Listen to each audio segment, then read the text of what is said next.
Good afternoon. I'm very happy to welcome Andrew Chien to give a distinguished lecture for the Canadian Institute on ZeroCarbon Cloud. So, I've known Andrew for, I don't know, many years. He's now a Eckhart Distinguished Service Professor. The microphone goes if you have it. Thank you. He's the Eckhart Distinguished Service Professor at University of Chicago. Distinguished Service Professor, that's my title. I think it means you sit in too many committees. And where he's leading the Ceres Center for something about unstoppable computing, right? That's right. Computing non-stop. Andrew has a distinguished career. He was at Illinois, he was at San Diego, now he's at Chicago. He started a company, he was CTO of Intel. He's a fellow of the ACM IEEE, an American Association for Advancement of Science. And most importantly, a year and a half ago, I convinced him to take off for me the editorship-in-chief of CACM. So let's welcome Andrew here to talk about the ZeroCarbon Cloud.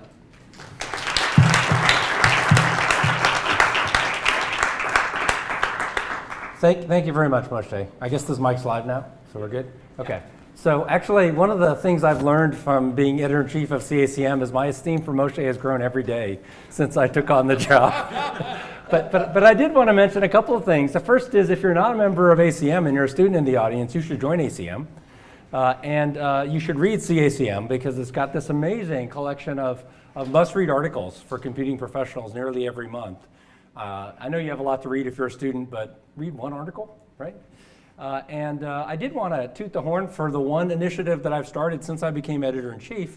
We wanted to have a much more inclusive approach to computing around the world. So we have created this series of regional special sections, of which we published the first in November of last year. We published like a 35-page section on all the hottest stuff going on inside of China and the China region for computing. We're going to publish another one about the Europe region in April of this year. And if all goes well, we'll publish another one about the India region. So I hope that increases the sense of inclusion around the world in ACM and CACM, but I also hope it provides a sort of a window into what's going on in those interesting parts of the world for those of you that reside in North America. Okay, so I'm going to talk about ZeroCarbon Cloud, and here's kind of a rough outline. So the first part is motivation, so let me just dive into that. So climate change is serious, right? Hopefully I don't have to convince you too much, right? We're seeing rapid growth in ocean temperature and other kinds of things. We had, I don't have a slide for it, but you had Hurricane Harvey here. Hopefully that got people's attention. We're seeing mega fires, right, in California. We're seeing almost exhaustion about these kinds of weather and climate disasters. They happen so much. It's almost like the new normal, as Jerry Brown has been quoted as saying. If you look at where we are with regard to emission reduction targets, the red line is the trajectory we're on in business as usual. And these other plots are what we have to accomplish if we're going to keep climate temperature increase to only 2 degrees C or 1.5 degrees C by the end of the century. So we're far from doing well enough, is the point. So it's not as if people have been doing nothing, right? I spent the last year on sabbatical at California ISO, and California actually has been super aggressive about this. And they've been pursuing these renewable portfolio standards, which is a fraction of electrical power coming from renewable sources, growing pretty rapidly. From 10%, the 2020 target is 33%, and I think they're just surpassing that already in 2018. They had a 50% target for 2030. My old hometown of San Diego adopted a renewable target of 100% by 2035. That was a political choice. I'm not sure that was technically well-founded, but they did it. And then California adopted just last year a mandate to move to 100% carbon-free electricity by 2045 for the entire state. So a very, very ambitious view. Turns out they're not the most ambitious. The European Union late last year adopted a goal to become the world's first carbon-neutral major economy by 2050. This is pretty amazing because what it means is they're going to have to reduce their carbon output, net carbon output, by several percent every year between now and 2050. Now, I don't know if they can accomplish that, but they're at least taking seriously the goal of actually doing something about this rate of carbon emission and climate change that's happening. So a lot of people look at this and say, people have been talking about this forever, and we always hear about how great solar power is and how great wind power is and so on. So what's the problem? We just build lots of renewables, right?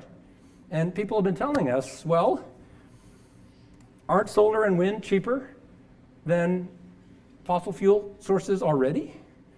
Well, we can debate that, whether exactly those prices are fair, but it turns out actually that the situation is far more complicated than that, right?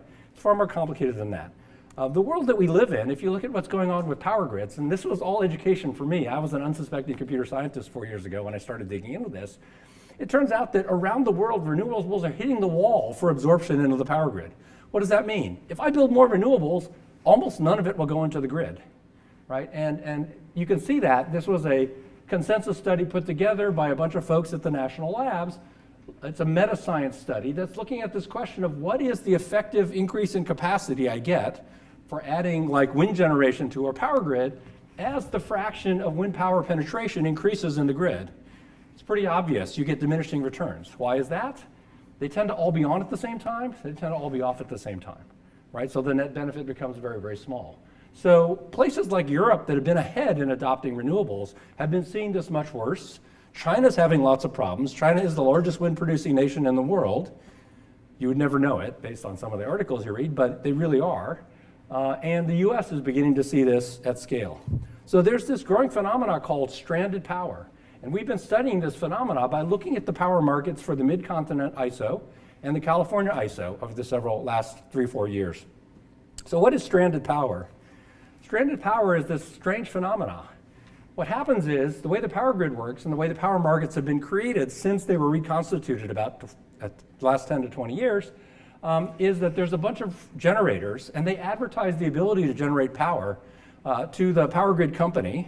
Typically they bid into a market and that power is offered to the power grid, and the power grid computes this fancy optimized market cleared schedule, right? So you've got economic dispatch, the economists are happy, you're doing optimization and optimized scheduling over the grid that produces prices, so the optimization people are happy, the grid doesn't blow up, so the power engineers are happy. But what comes out of this is the power grid saying, some power, you can't come into the grid. That is, that power is curtailed, it's literally thrown away, right? And then the second thing is that there's a large amount of power that gets sold into the power grid at a negative price. What does that mean to sell power at a negative price? Well, it turns out it's exactly what you think. You have to pay the power grid to take the power, right? Doesn't seem like a really good deal, but that's what's going on. So pay me, negative pricing, generator pays the grid, no curtailment, power is wasted. So if you study these power grids, and we spent a bunch of time studying these markets, what you find is that over time, there's varied wind production. This is the mid-continent ISO, the blue is the wind generation, and the red is the curtailed power. So this shows the power being curtailed over time. And what's happening is this optimized grid management is causing power to be stranded or wasted. And there's lots of reasons for this, and we could give a long technical talk on ramps, transmission congestion, shortages, correlated production, whatever, right? That's a separate talk. But the summary result is that the MISO power grid, which is the biggest one in the Midwest, down dispatched about 2 terawatt-hours of wind in 2014. And those power engineers were pretty proud of themselves. So they said, okay, well, 2.2 terawatt-hours might seem like a lot. That's equivalent to 250 megawatts continuous over the course of the year. It's not continuous, it's variable, but that's average. And that's only 2% of the power transacted in MISO. How many of you engineers in the audience can say you've ever built a system that was 98% efficient? I thought so, right? 2% isn't bad, so they say, hey, success, we're successful engineers. If you look at this negative price power, it's more like 7.7 terawatt-hours. So it's a lot more, it's about 3 times more. So we did this comprehensive study analyzing all kinds of power grid data for the mid-continent ISO, and this is what curtailed and stranded or uneconomic power looks like in the mid-continent ISO from 2013 through mid-2016. And what you can see is there's dramatic variation, but there's large quantities of power. So this is megawatts on the left here. So the peaks you're seeing here are somewhere around 8 gigawatts. So collectively in this power grid, there's a massive quantity of excess power that is either being dumped or being sold at these negative prices, right? And so this is a big problem. And it's really very interesting because the first time I talked about this in front of a bunch of economists, half of them got really mad at me. Said, how can that be? You know, this is a market, it's a stable market. How come you have all this negative pricing? Well, it turns out this is a perishable product, right? It's a use it or lose it commodity. So in these kinds of commodities, it's like fresh fish, but fresh fish that lasts 1 second, right? You have to have extremely good matching or you have massive negative pricing, right? Okay, so that's the situation. It's happening around the world. This is Europe. In China, they had 35 terawatt hours curtailed in 2015. Hard to get really good data. And starting to happen in the US at scale. So big problem, mid-continent ISO, lots of stranded power. I wanted to go see if this really was true in many places. So an unsuspecting computer scientist, I went and spent a year embedded inside the California ISO up in Folsom to learn about whether it was actually happening in California, because everything seemed great in California, right? Just to know, what is ISO? Independent System Operator. It's a technical term that was created by the Department of Energy, but basically it's the power market. When you hear about bidders and sellers, that's the market-making company. It's called the ISO, and they also schedule the grid. So I spent a year at the California ISO and looked at all their internal market data, because they don't release it, because this is very proprietary, right? No one who bids into these markets want this data to be shared. So I had to go and embed myself to look at all this proprietary data, and they let me leave with a few graphs, and I wrote a tech report, and so you can find all that information if you like. But what's going on inside of the California ISO is they've got this very, very aggressive goal, and the amount of stranded power is growing dramatically. Something like 40 to 50% compounded annual growth rate, and those numbers on the left, right, correspond to 4 terawatt hours and 5 terawatt hours and so on. So very, very large quantities of power. And then you have to realize the California grid is half the size of the mid-continent grid in terms of average power transactions. So this is even a higher percentage, right, of this grid. So this is a significant fraction of renewable generation. And if you want to understand why that is, you know, this pig in the snake kind of picture is actually what's going on. So this is 24 hours in a day. This is all the different stacks of generation. The green thing that turns into pink or salmon up at top is solar generation during the day, and of course it mushrooms during the day. And they've had this wonderful accident for the last 30 years, which is people turn on air conditioning at the same time the sun is shining, so these things align and everything's happy, right? Solar goes right into that load. But now what's going on is the generation during the day is exceeding the load during the day, and therefore they have all this excess generation. And they have all these programs to increase solar, so at 50% RPS, the excess generation during the day is 250 gigawatt hours per day. And if you go to 100%, you can imagine it's 3 or 4 times that, right? But that's what they're looking at to try and get to a carbon neutral grid. So that's the one side of it. We've got these grids that are not able to accept large quantities of this power. At the same time, computing, okay, you know I was going to get to computing at some point. Computing has a power problem. And if you look at what's happening, particularly cloud computing has a very large and growing carbon footprint. It's the fastest growing part of consumption in developed markets. In fact, if you look at places like the United States or Europe, it's probably the only component of electric consumption that's growing in these markets, and it's growing very fast.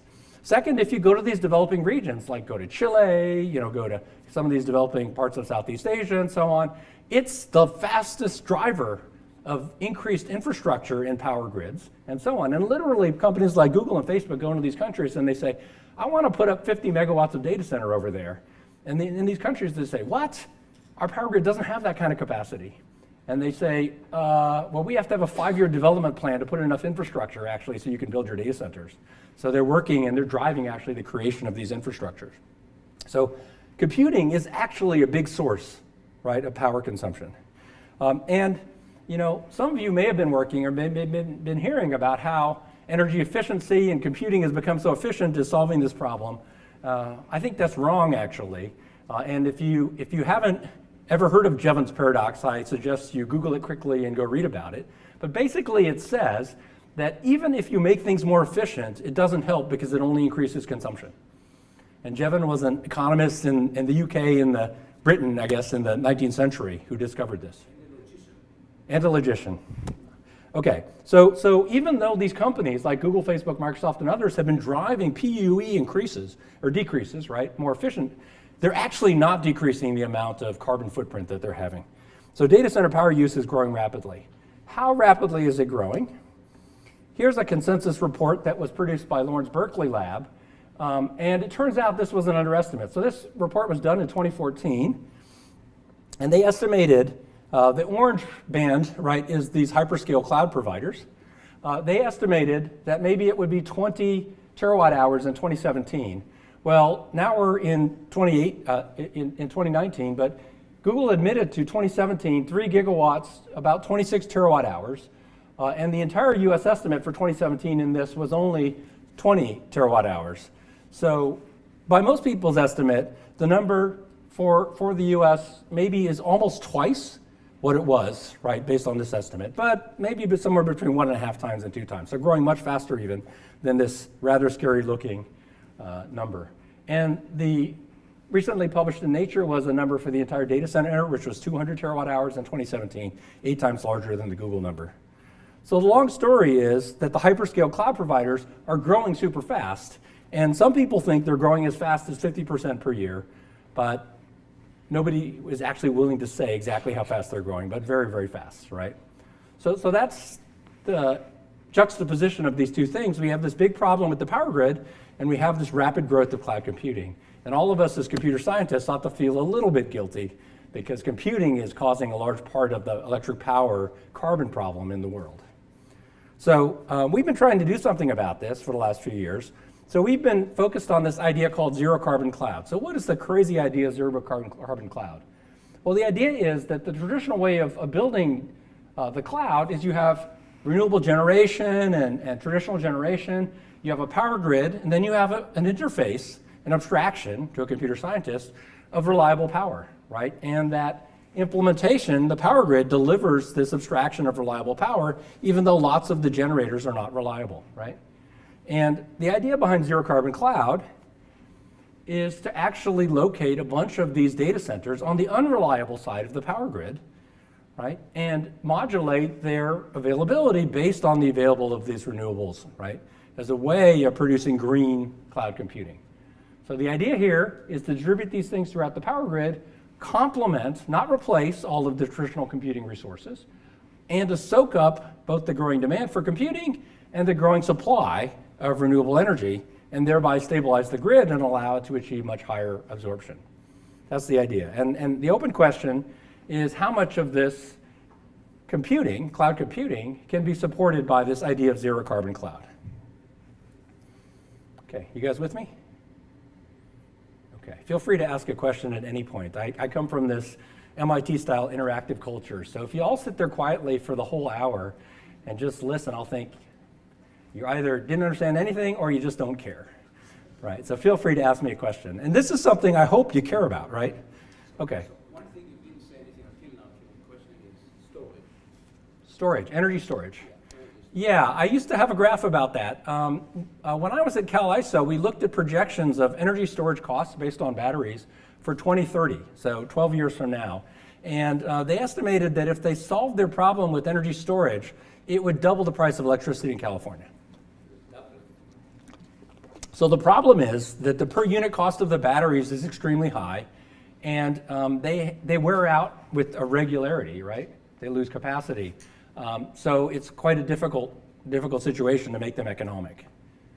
This is batteries are chemical storage. People are developing all kind of other ideas, mechanical storage of energy, things like that. Yes.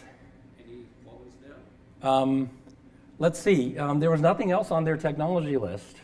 There is an aggressive idea to build more water storage around the Hoover Dam. They were going to build a whole separate channel to pump water back up because it turns out you can't reverse a dam's generators very easily. That was the old dream. No capital cost and do it. But it turns out in the West that water-based storage is almost impossible because there ain't enough water, right? And then, of course, there's the whole environmental impact, right? So I think there are places where energy storage works, like in Switzerland it works and a few other places. But I think in the US it doesn't look like it's scalable to the degree you need to do it to make the renewables actually work.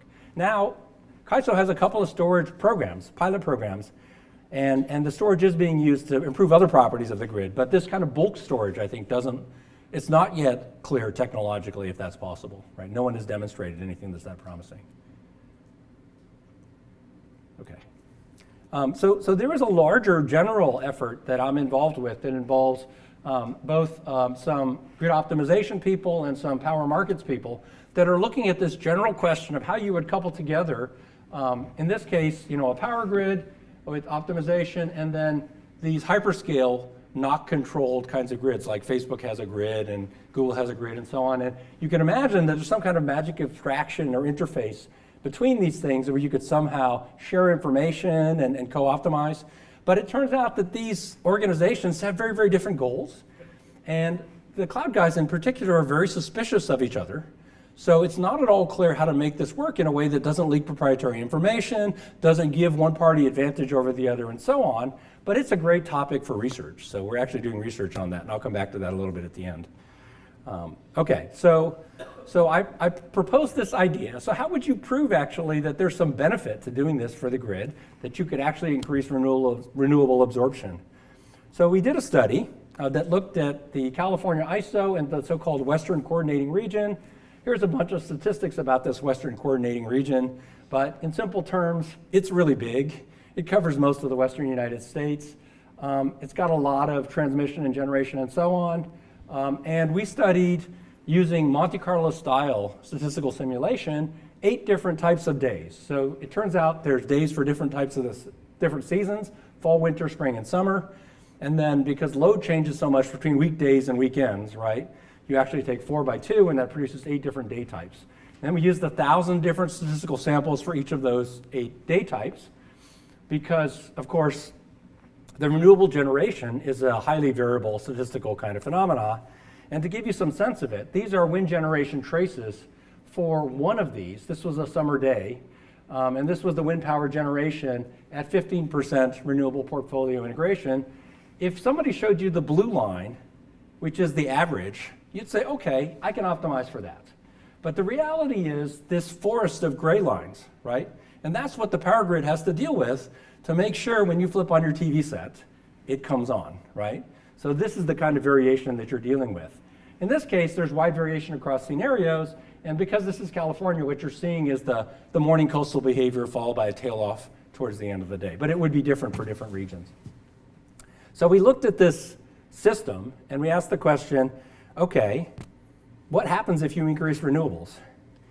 So if you do all the simulations, right, a large-scale statistical simulation, all these discrete event simulations, what happens is you see that as wind penetration is increased up to 50%, that this is how various things like wind spillage, thermal generation, right? Thermal absorbed is the light blue section, so that's the traditional conventional generation going down, and that broadening wedge is the wind generation up at top. If you drill down on the wedge up at top, what you see is actually as wind penetration increases, some bad things happen. The blue bar shows that as you increase from today's 15% out to 50%, the amount of power absorbed at a positive price, that's the locational marginal pricing, greater than 0 doesn't increase. That's really bad, especially if you're in the wind generation business, right? The second thing is that the amount of power absorbed at a negative price, well, it's at least increasing, so you're getting some power into the grid, but there's a lot of power that's not ever making it into the grid. That's the curtailed power in red, so that's also growing very well. So the economic situation is pretty bad if you're a wind generator. Hard to see how you actually drive forward, and because the absorbed power of economic value does not increase.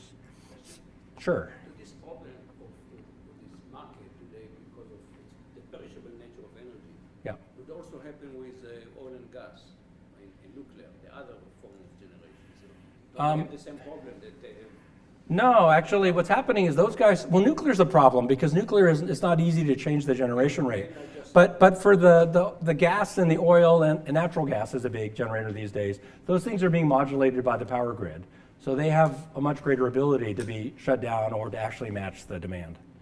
But nuclear is typically dealt with in a different way because of the fact that it's so hard to change the generation rate. So let me just push through this. So here's where CalISO was actually about a year ago. Here's where CalISO's 2020 RPS target is. Here's where their 2030 RPS target is.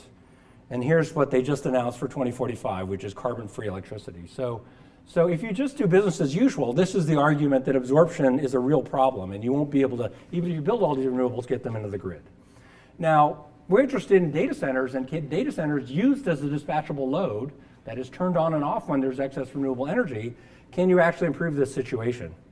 So here's a study that we did that looks at 4 different scenarios. So suppose in this western region you were going to build 20 200 megawatt data centers. Well, 200 megawatts is probably a really big data center, but Amazon is now building these complexes of coupled data centers that are maybe 20 megawatts each. So this number is not that crazy if you look 5 years out or something like that. And then we looked at 4 different scenarios. Case 1 is just the base scenario for the way the world works today. Case 2 is the data center companies put them wherever they feel like. Case 3 is the data center people put them wherever they feel like, but they decide they want to be a little bit green, so they build a bunch of renewable on site right next to where the data centers are. And you've seen pictures like this, data center with solar panel, data center with wind farm, and so on. And then the last case is you do this the way that we're proposing, which is you connect these data centers to the power grid as a dispatchable load that is turned on when there's an excess of this renewable energy. And this chart actually shows what's called dispatch cost. That is the total power cost in the network. And what you can see is that by switching these things to the dispatchable load, you actually reduce the average power price by 44%. So it's actually, the first time I saw this, I was shocked, and we went back and rechecked it, and it turns out by creating this much dispatchable load flexibility, you can dramatically reduce the price of power in these systems. So just the opposite of solving the problem with storage, if you can solve the problem with modulated load, you can make it win-win. The second thing that we were interested in looking at is what happens to the ability to absorb this renewable power in the grid. And again, this is the same 4 scenarios. I won't belabor them.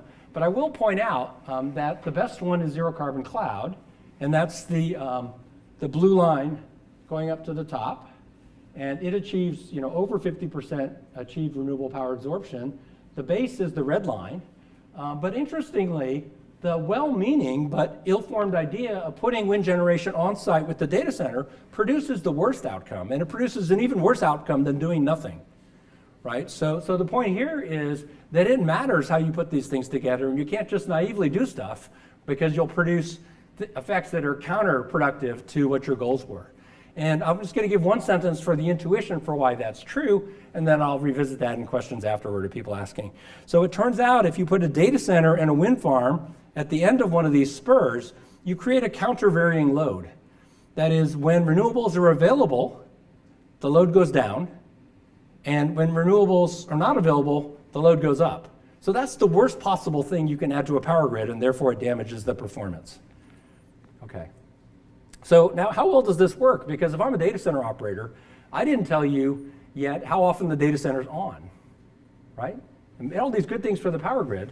So it turns out if you look at how often the data centers are on, that even without doing anything clever to optimize this, you can actually produce data center usability that's something like 60 to 70%, right? And you see the gray lines for all the different vectors. So modest wind penetration enables 70% capacity, and there's a reference to the detailed kind of study. So that's pretty good, 70% capacity. Who thinks that's good? Okay, if you worked for Google, would you think that was good? I don't think so. In fact, when I go and present these kinds of numbers at Google, sometimes they actually get mad. They certainly don't think it's a good thing. And it's like, what are you talking about? That's $1 billion asset, and you're talking about running it at 70% duty factor, right? So that's a serious question. So we also have to show both that this can be useful and it can be cost effective. So is that clock right? Yeah. So what should I shoot for? Should I finish by 4:50 or 4:50? Okay. So I'm going to have to go a little bit fast. So we did So for the first question is, conceptually, how could you make this useful? This is a data center that goes on and off. How could that be useful? That seems crazy, right? Well, it turns out that we have lots of computing models and computing service models in the cloud that actually don't require constant presence, right? So for example, we have these things called spot instances, right? How many of you know what a spot instance is? It's something that you get, thank you. It's something that you get and goes away, right? On someone else's impulse to take it away, right? So that already is an unreliable resource, and it's not the most useful thing, but people use them, and there's ways of dealing with it. The second is there's this new hot topic called serverless computing, Lambda, right? Google Cloud Functions, it's called, right? It makes my friends at Intel really mad because it's not serverless at all. Of course, it's running on servers. And the notion that you don't have to buy servers makes people mad at Intel. But the idea here is that it's stateless, right? It's pure function, right, in a functional computing kind of sense. And I'm looking at Corky because, of course, he's one of the heroes of this space. But the point here is that you have these activations, and because you have this nice functional model, you don't have to do VM management and state management and scaling management and so on. Well, from a ZeroCarbon Cloud point of view, what that means is you have no service guarantee, there's no continuity guarantee, and I can just farm these things out as asynchronous invocations. I used to work on actor computing way back, if people remember any of that kind of stuff. But the idea is it makes it easy to distribute load, and it turns out this is the fastest growing source of load in the cloud. Right, so this is a real opportunity for flexible load distribution. Okay, but we wanted to do something more challenging, so we picked the most challenging of the asynchronous models we could find, which is batch high-performance computing. Right, so why is this challenging? Well, it's challenging because we have parallel jobs, and parallel scheduling is much tougher than single job scheduling, and we could get real workloads. So what did we do? I went down to Argonne, where I spend a day a week, and I collected 1 year's worth of traces from Argonne for their biggest parallel supercomputer. Okay. Pick a hard challenge. So we started 1 year trace of real workloads, and I have all the statistics for that I'll show you in a minute. That was a system that was pretty big back then. It was 10 petaflops, 4 megawatts, and 786,000 cores. So that's a hell of a lot of parallelism, right? And the biggest jobs actually used all 700,000 cores. Okay. Now, we imagined we were using a system that had one reliable supercomputer and one of these ZeroCarbon Cloud data centers, and we're going to schedule them with a single batch queue and distribute jobs onto these systems, and the second system is of the same size. So the question is, how useful is it, right? Okay, this is the jobs, 78,000 jobs in the trace. Runtimes varied from a few seconds to 82 hours, and there's the distribution. The number of nodes was 1 to 48,000. There's 16 cores per node, so that accounts for the 768,000 cores. How well does it work? Well, I could give a whole long talk on that, but I'm going to show you one summary graph, or two summary graphs. This summary graph shows the average wait time, that is effectively how long you had to wait in queue before you got to run on the system. And it compares two things. It compares periodic, something you might think would be the good case. Periodic is like planned maintenance, right? So if I say periodic at 21% duty factor, that means I'm on for 21% of the day, and then I go off for the rest, right? Or at 80%, I'm on for 80% of the day, and then I go off for the rest. It turns out, actually, that this weird wind-modulated variable power supply, based on these traces from this simulation, actually does worse at low duty factors, but as you get the high duty factors, it does better. So not only do we dramatically reduce the wait time, well, you shouldn't be too surprised. We added more resources, but we're able to do it more effectively than this regular periodic kind of schedule. So the first time we saw this again, we were surprised because it didn't match our intuition. You think of something as fluctuating around as unreliable as inherently less useful than something that is periodic and steady. But it turns out that the way these batch schedulers work is they're very sensitive to the duration of the uptime intervals. And because this wind power at high duty factor is generating some intervals that are as long as a day, a week, in some cases several weeks, that the batch schedulers are actually more efficient for these kinds of resources than they are for the periodic intervals where every day it goes down at least once. So out here, you're actually getting even better performance than you could from a periodic resource. And by the way, we picked this 80% number because the highest single sites inside of the MISO grid that we were able to profile actually produced 80% duty factor, right, for that particular site. So the point here is that you can actually build systems that are highly productive and highly responsive, right? So even though the data center for this ZeroCarbon Cloud would go offline for a week sometimes at times, the average response time is actually even better. So the end users should be happy. Yes? And what about the data which is being generated? Like, would you ship out the data before it goes out, or still? Oh, it's a good question. People always get worried about this. It turns out that you can stage into storage at a very small fraction of the power that you require to run the computing part. So suppose the data center was 10 megawatts, you could run the storage system for like a fraction of a megawatt. So you might just leave that on, right? Or you might actually ship it out before the thing actually went down. Often you have a little bit of warning for these kinds of things. Good question. So anyway, so you can either increase the scale of these variable resources, that's reliable plus 1, 2, and 4 of these zero-carbon cloud things, or you can increase the duty factor. It turns out, going in this direction, we're talking about using average pricing and then paying slightly more power, more price for each power. This is average $0 per megawatt hour, average $5 per megawatt hour, and so on. And they add in just the way you'd expect to get greater and greater capacity back towards the end of that. And then again, there's a full study here that you can find. But still, it's useful, right? And it soaks up this stranded power. The Google folks are still mad. Sorry, I pick on them because they're so famous, right? I should switch people that I pick on, right? But the real problem is, can you make the economics work? And this was actually the most recent study that we completed, and the results, I think, are a little bit surprising. So it turns out that if you look at the TCO, the total cost of ownership, including, you buy this thing and you have to depreciate it, you got to power it and all these kinds of things. This has become sort of a real field inside of computing systems. This is 3 detailed total cost of ownership models for cloud data centers.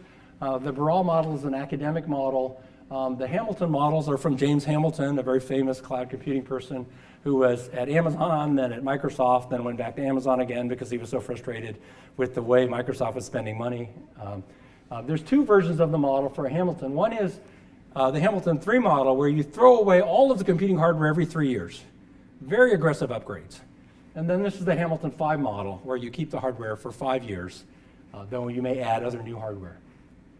Now, why might zero-carbon cloud be cheaper, right, than these traditional models? Well, first is you got to assume you can eliminate the cost of power, right? That makes sense. The second is that because you take these data centers and you put them out in the wind farms, you can eliminate power distribution and lots of cooling infrastructure.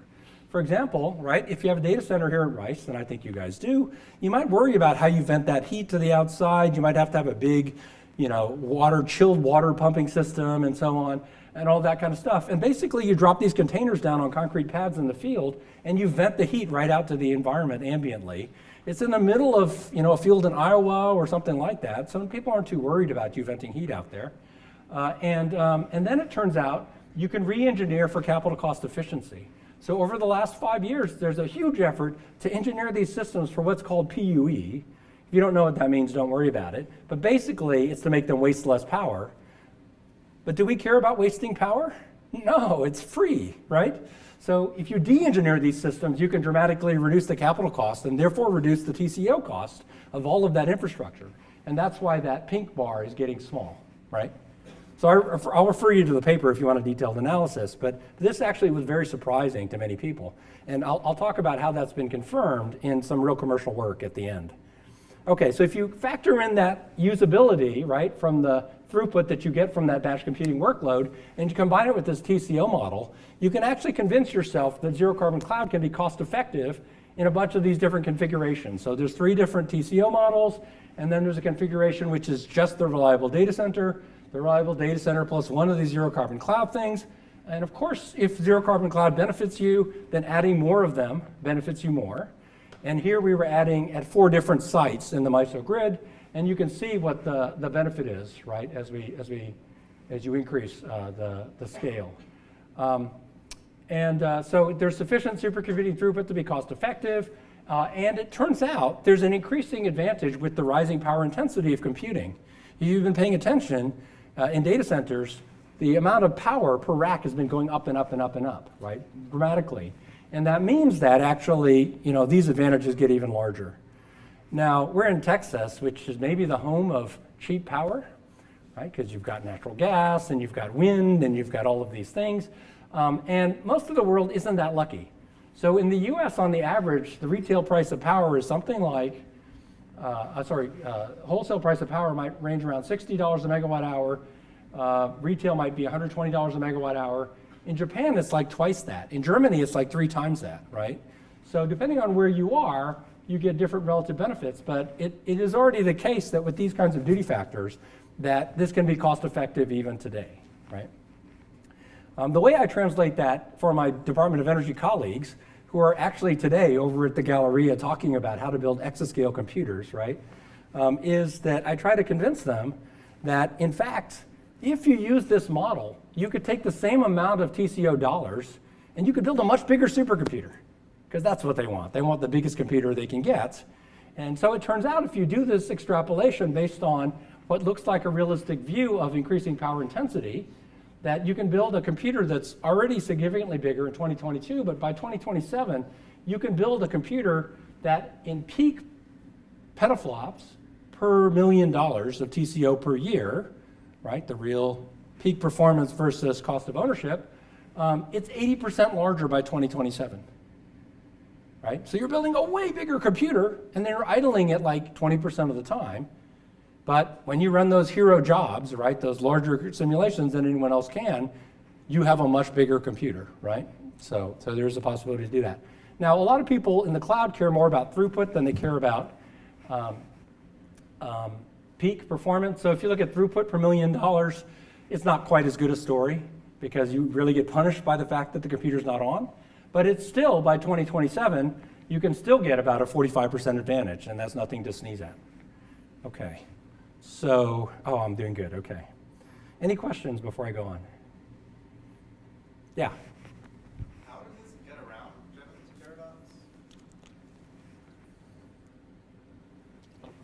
paradox? It eliminates the damage from increased use. So the whole goal actually is, because I figured out you can't oppose these big cloud firms, there's too much of an economic incentive for them. So the question is, how do you minimize the damage they're actually doing to the environment? So if you can encourage them to adopt as much of this as possible, shift their operating model into this space, then you can reduce the damage without constraining their growth, right? Make sense? Yeah. Okay. So let me give a brief summary, and then I'll circle back to some reasons why we might believe this is happening now.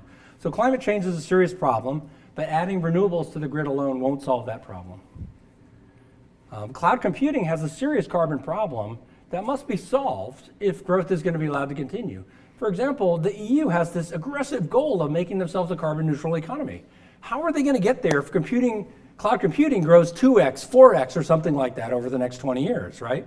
They're going to have an impossible problem. Cloud computing is going to get limited by statute, right, in Europe, or offshored or something like that, right?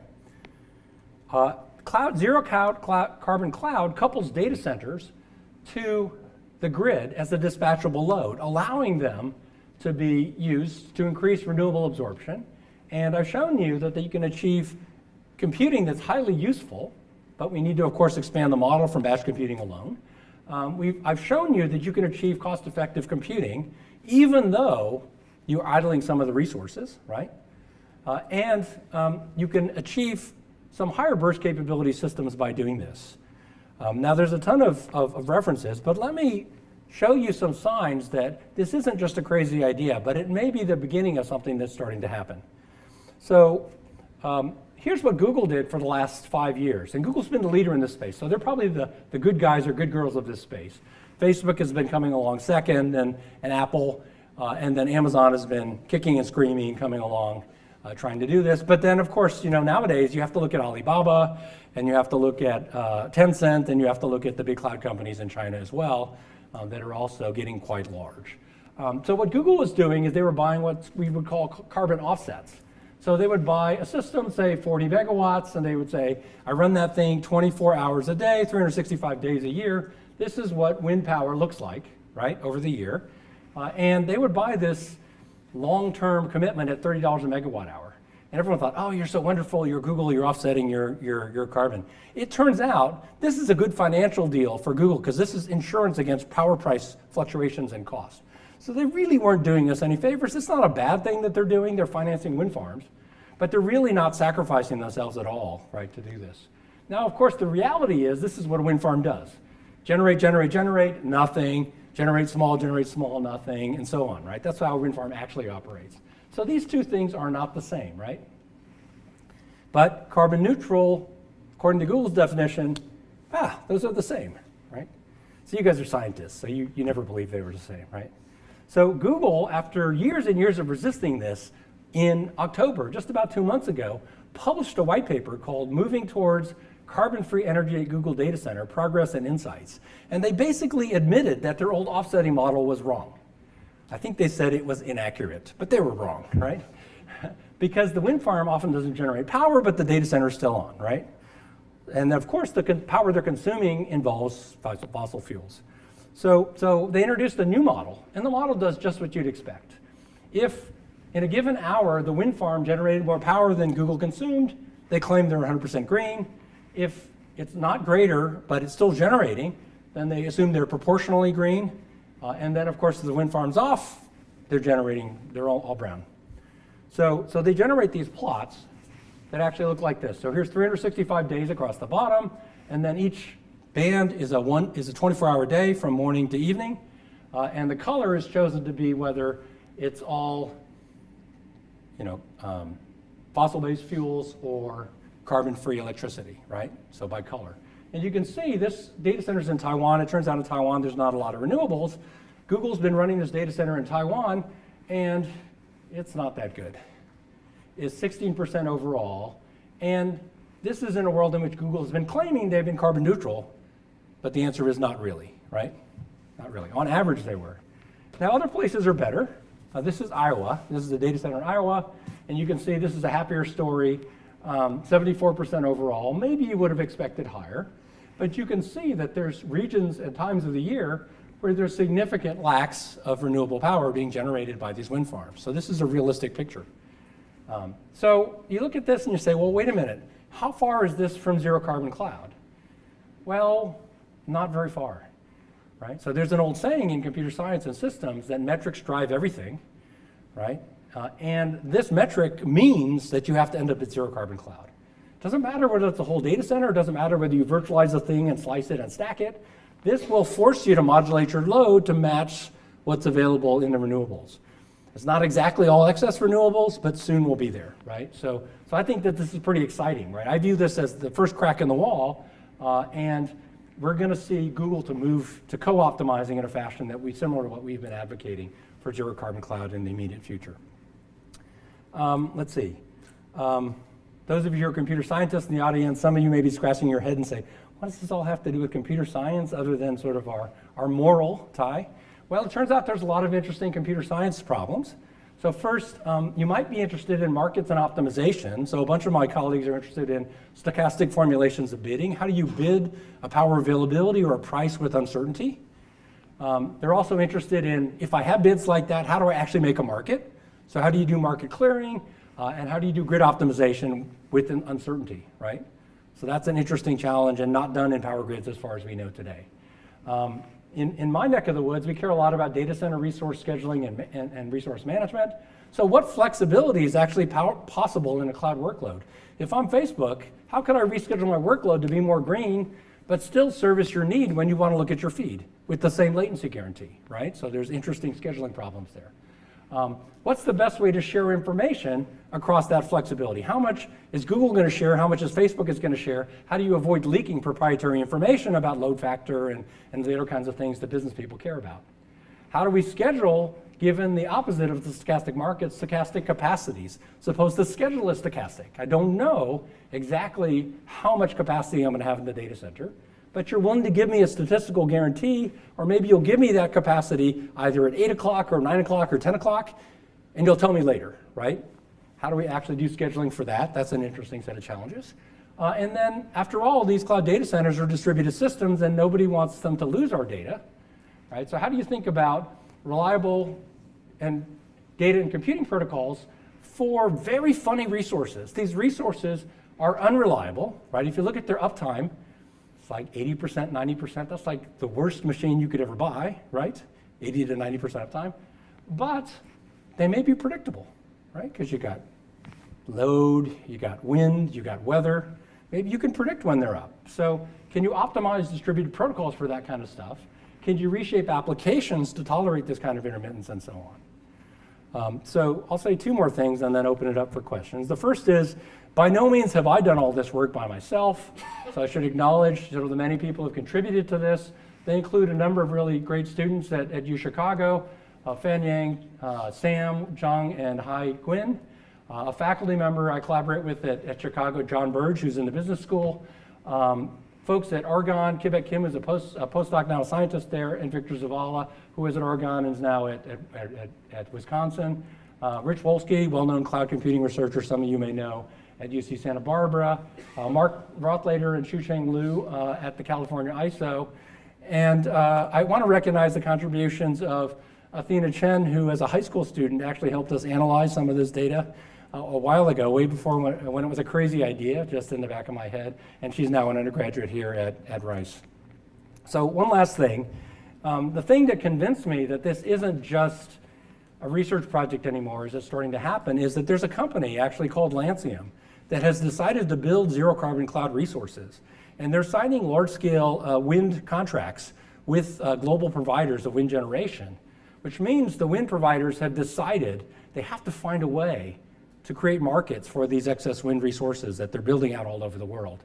This company, it turns out, and I should, in interest of full disclosure, they came to me having heard about our work and asked me to be a consultant, so I am a consultant for these guys.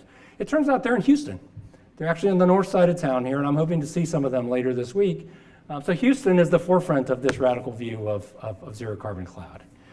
So with that, let me thank you for your attention, and of course we wrote a bunch of papers about this, so thank you.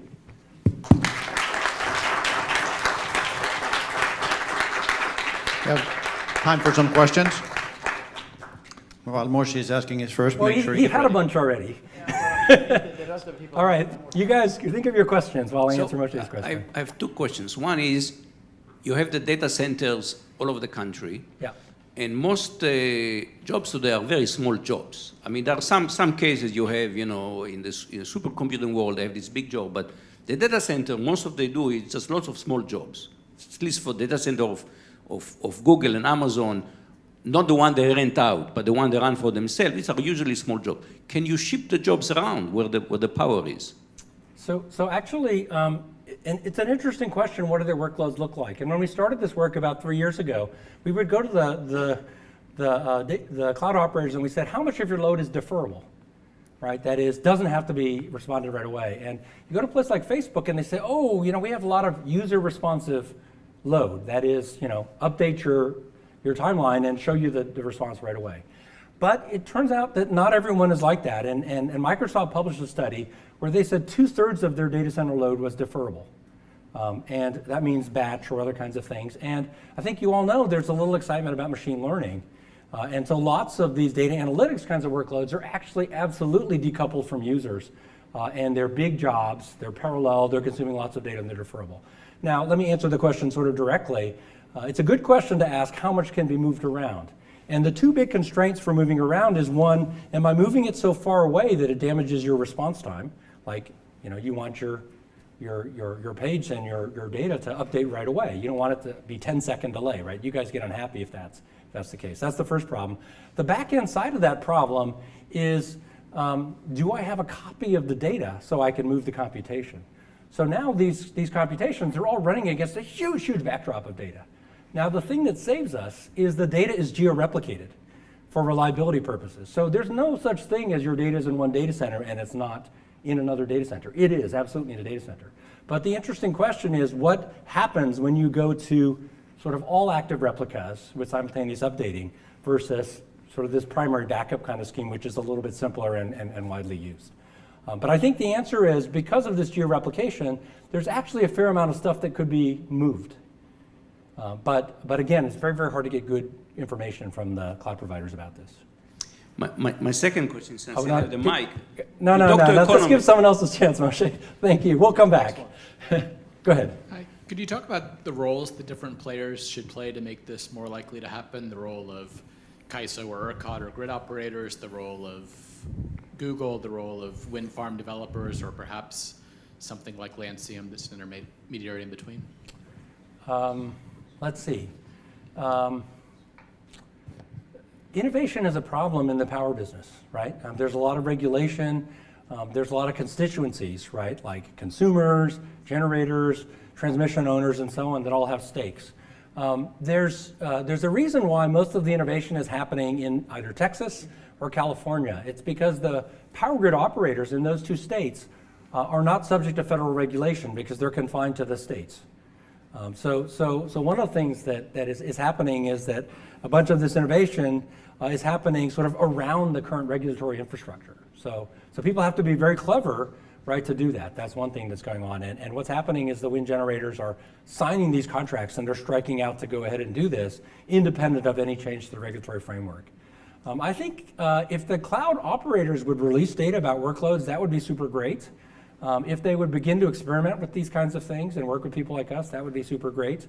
But I think that what Google already did, which is to begin to publish hourly matching kinds of reports, is one of the most important influencing things to move the industry, right? I would also ask that as they build new capacity, that they don't take the view that the new capacity can come in under old standards, but that whatever new capacity gets built, that they have the goal of being truly hourly matched 100% green, so you don't have any increasing damage happening that you later have to work off. Those would be examples of constructive things to do. Probably all wind farms should have super fast, high-speed internet, fiber pulled to them, so you can do these kinds of things. That's another thing that would be helpful. You know, at the time they run power lines, run some big bundles of fiber, you know, that kind of stuff would be great. Any other questions? Here, there's one here. Oh, and one other thing, you know, computer scientists could work on building software structures and distributed systems that are highly flexible and able to exploit these kinds of intermittent resources. Because if you could actually make it much easier to do that and prove that you can be equivalent, then it'll be much easier to push into these kinds of resources, right? So if you have a use for the excess capacity, wouldn't that then start carrying a price? And wouldn't the price go up for that excess capacity? Yes. Yes. So is that in your model? So you're saying if you start to consume that electricity, right, then is that going to force the markets up? We haven't closed the loop and done that, right? So this analysis is all based on the fact that we assume that those quantities are static. In the real world, if everything held constant, you're exactly right, and we increase the consumption of this, then the pricing might go up. But it's not the case that all this stuff is constant, right? So California, for example, passed a law requiring solar to be built on every new home. So they're going to get like 8 gigawatts of new solar over the next 10 years as a result of these legislative requirements. So they're in a world where there's this mushrooming supply of renewables, right, that is growing. In fact, the prices are going to continue to go down if nothing happens. So we're hoping that if you do this, then it'll counteract that to some degree, but the trend will probably still be down. In Texas, people are building large increments of additional wind in West Texas over here, right, north and west of here, and they have exactly the same problem and exactly the same dynamic. So I am actually quite confident that we'll never catch up. That, you know, even if we convince the Googles and Facebooks of the world to start building this stuff, it takes so long to build gigawatts of data center that we'll never catch up to how fast these guys are building renewables. One final question here. Yes? So in scheduling the jobs on the unreliable data centers, the data centers you don't know, do you know beforehand how long they're going to be on for? You know, I have wind power great for 3 question. hours, or if it stops at 1 hour, does that kill a lot of jobs? Is that Yeah, what you're a great question. So in fact, I just had an argument with about this with some of my high-performance computing colleagues. I'll tell you what we simulated, and then you can tell me if you believe how realistic that is. So basically what we did, assuming that a lot of these intervals are highly predictable, is we took these traces and we exported to the scheduler information about unavailability. And the way we did it is we stuck it into the schedulers as reservations for other takers of those resources. Very simple model, goes right into the scheduling framework. You don't have to change the schedulers at all. Now the question is, how realistic is it that you have that projection, and how far out ahead of time could you realistically have it? It turns out these schedulers, typically, they don't look 3 weeks out in advance and do scheduling. They typically have a fixed window, like maybe 8 hours or 10 hours or something like that. So realistically, that's how good the prediction you need to have. So that's the basis of the measurements, and that's the results. Now, it turns out that you could cheat this game as much as you want by building a little bit of storage, by building a little bit of conservatism into your schedule, you know, doing the kinds of things you could easily imagine. So there is this interesting game of how much of it is worth engineering and how much does the software system need in terms of warning and time. But it's not unusual for these grids to be scheduled. First, there's a pretty firm 1 hour ahead schedule. So that's a long time in the lifetime of computing systems. And then there's a 15-minute schedule, and then there's a 5-minute schedule. So there's a lot of warning when things go away. Great. Please join me in thanking our speaker again. Thank you Andrew. very much. Yeah.